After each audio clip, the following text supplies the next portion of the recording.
The myth of the world's second strongest army was shattered by the courage of Ukraine's military. The master of the Kremlin towers spent days and nights in heavy contemplation. What should he do next? Obsessive thoughts crept into his mind about the unenviable fate of tyrants who lost their wars. Images of Hussein, Gaddafi, and other failed leaders sent a chill of horror down his spine, gradually turning into a paralyzing terror. Thoughts about the outdated military equipment used by the so-called second strongest army in the world, so named because it closely resembles the Soviet army of World War II, offered little hope for a victorious outcome to the special operation.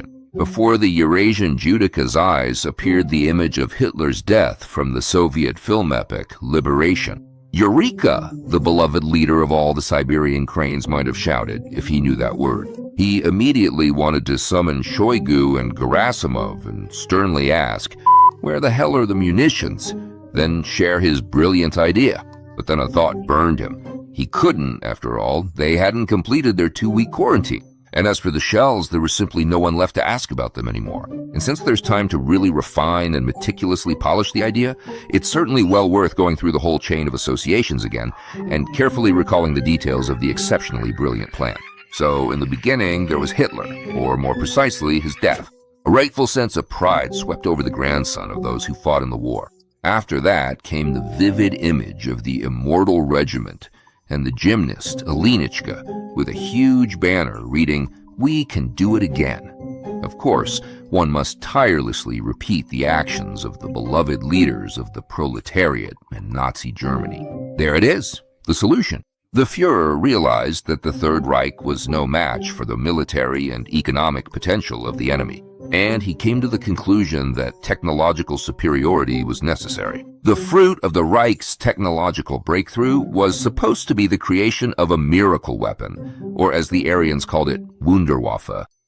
At this point, the Kremlin leader felt a mix of emotions: pride in his knowledge of German, and a slight disappointment that, with age, he could no longer hold a meeting with subordinates in his native language without a prepared script. But how Merkel used to deeply admire and appreciate his pronunciation, how she would enthusiastically raise both of her hands and proudly present her Ausweis. All right, enough with the sentimentality. Now is not the time to relax. It's necessary to really think through the miracle weapon of technological breakthrough for Great Russia. The outstanding geopolitical strategist summoned his aides and, as always, laid out his brilliant idea in a brief, commanding manner. "The decision is made. Carry it out," mumbled the Kremlin grandpa, drifting off into a sweet doze. The new assignment left the presidential entourage in a stupor. What kind of technological superiority can you talk about in a country where even setting up nail production is a problem? The comrades scratched their heads gloomily until after the second crate of Boyarishnik, inspiration finally struck one of them. We need to fight the enemy with his own weapon, that is, respond to the president with his own quote. The whole group started tapping away on their gadgets in unison. "Found it!" shouted the methodology adept, proud to be a student of Shchedrovitsky himself.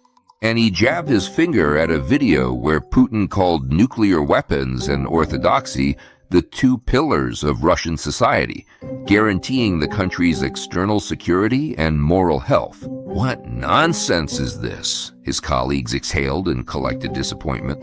Patiently, as if speaking to clueless children, the idea generator began to explain. A lack of material resources, ideas, technologies, and people capable of implementing them prevents the use of new, advanced military technologies. There's nothing to dig for here. The threat of using nuclear weapons is being exploited to the fullest extent. From time to time, the Kremlin reminds all its opponents about it. That leaves orthodoxy. Its potential is far from fully realized. The speaker suggested basing the strategy on the idea behind the main cathedral of the armed forces of the Russian Federation, specifically the method of harnessing the power of relics. To create the main icon of the Church of the Savior Not Made by Hands, they made an unusual wooden base from the gun carriage of a cannon from 1710, which was found in the 1970s in the Neva River, across from Peter the Great's cabin. Rather than utilizing the usual cross dowels that securely fasten the vertical boards together, They opted to use stocks from Tokarev automatic rifles from the Great Patriotic War period of history. On the buttstock of one of them, the manufacturer's details are clearly visible. The acceptance stamp of the Izhevsk mechanical plant from 1944. Giving in to a surge of inspiring eloquence, the speaker reminded those present about the frescoes in the Armed Forces Church.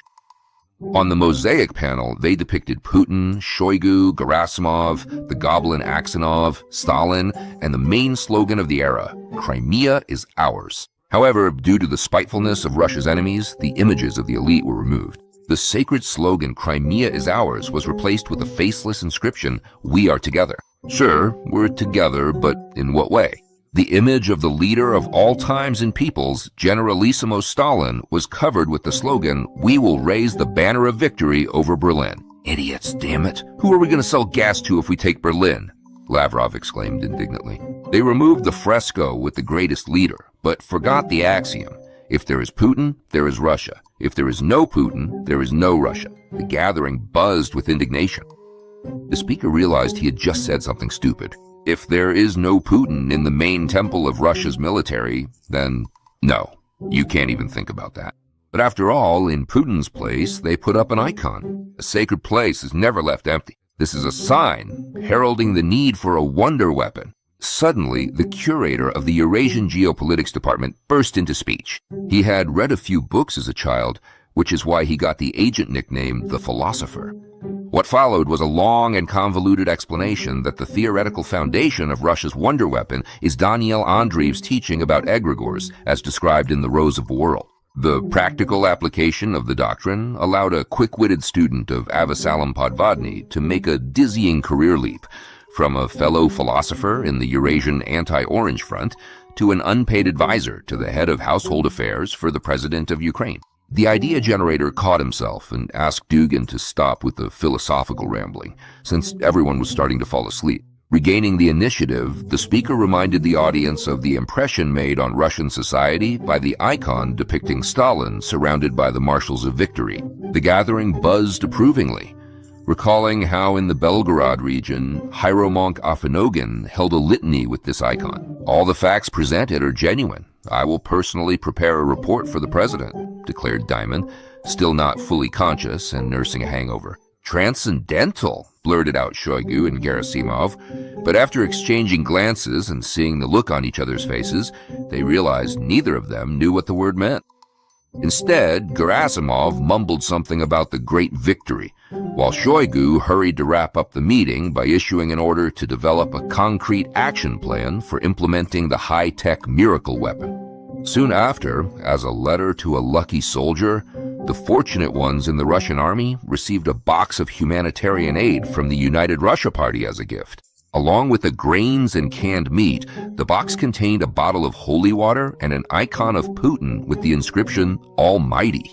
Guided by the motto, everything for the front, everything for victory, the Tretyaf Gallery handed over the world-famous icon by Andrei Rublev, the Trinity, to the Trinity Cathedral of the Trinity Lavra of St. Sergius for an event celebrating the 600th anniversary of the discovery of the relics of St. Sergius of Rodanej, with the participation of many pilgrims and Patriarch Kirill. After some time, the strategist who outplayed everyone decided to personally place the miracle weapon into the hands of the Russian military. The president visited the headquarters of the Dnieper troop grouping in the Kherson region and Vostok in the Luhansk region to personally present the icons to the valorous troops. Lost in sweet memories of the past in his dacha in Gelendzhik, he absent-mindedly listened to the reports from Colonel General Oleg Makarevich, commander of the group, and Colonel General Mikhail Teplinsky, commander of the Russian airborne forces. It seemed like everything was going according to the special operation plan.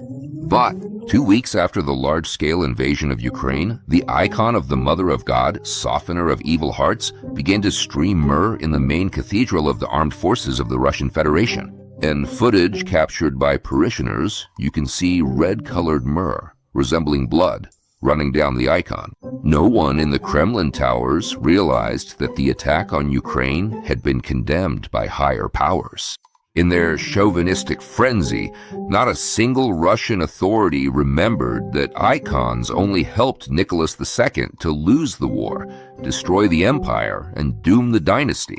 The ruling clique within the Kremlin still hasn't figured out that in the war Russia has now violently unleashed against Ukraine, it is only the eventual remains of Putin and his inner circle that will help the soldiers of the Russian army return home, not packed in sealed black plastic body bags.